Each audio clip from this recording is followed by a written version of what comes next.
when we consider, okay, so we have a lower foundation and an upper foundation, and then we have the space in between, but what's keeping that lower and upper foundation apart? What's keeping that space in between there? And there you'll see you have two pillars. You have one on the left and one on the right.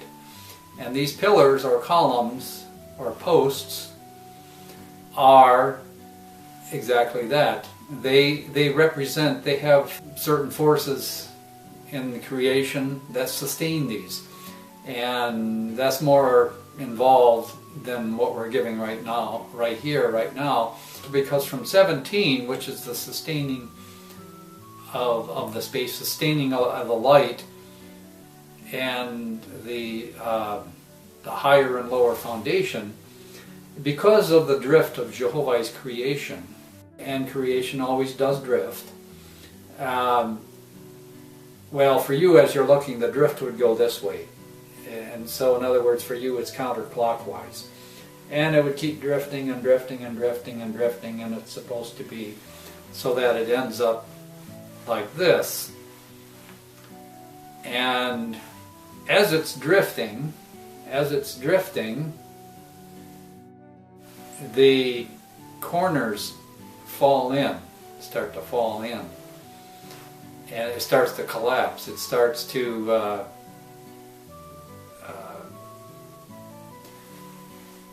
things come into the center to support the space, because the people don't want to lose the space. And so that's a way of sturdying it up and solidifying it.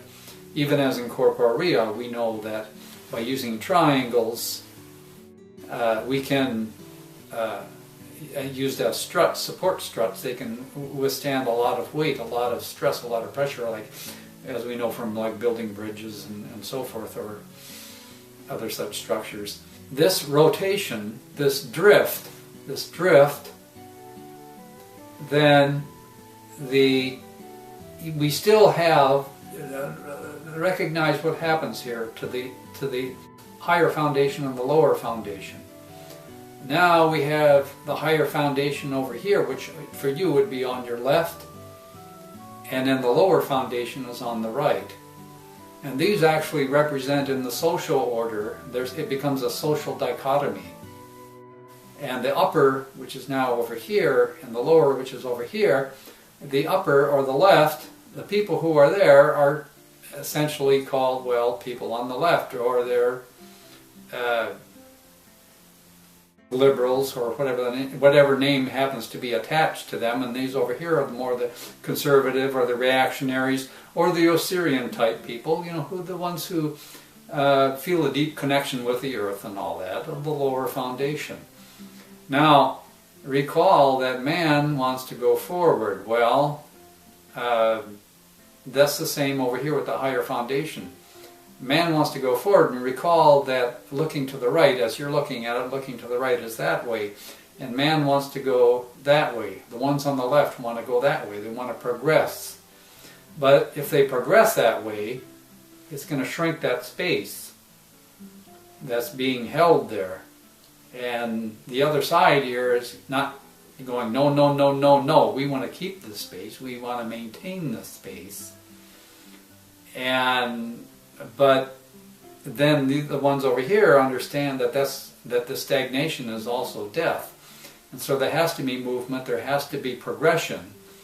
And there seems to be, or it would seem to come to a stalemate or a gridlock, but that's essentially this dichotomy happens from the drift.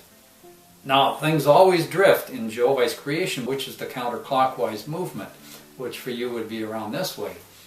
And as you're looking to go into the light is the clockwise movement. It's also so that the light, the upper foundation and the lower foundation, if they go this way, if you labor toward fulfillment, which would be going this way, then we would have the higher foundation on what you would call the right and the lower foundation on your left.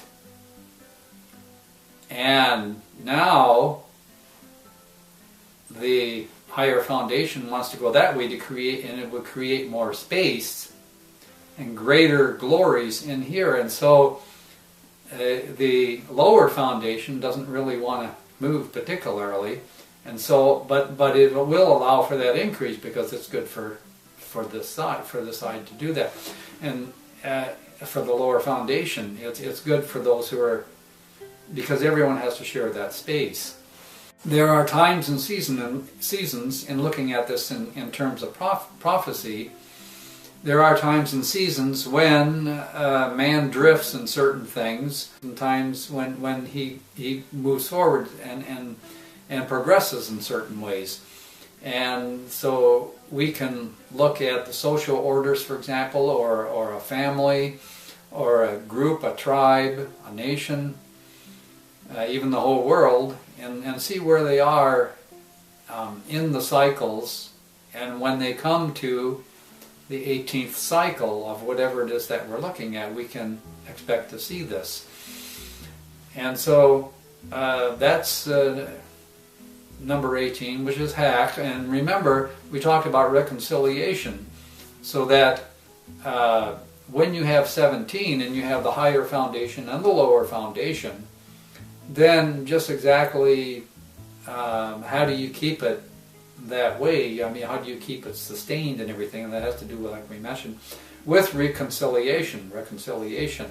And this reconciliation is particularly important when it gets to the drift. And a social order can stabilize, and particularly in terms of prophecy, if you have whatever character trait or sentiment that you're looking at, or impulse of the people, however you want to put it, if that's going forward, but you have another pulse, or I should say another current, another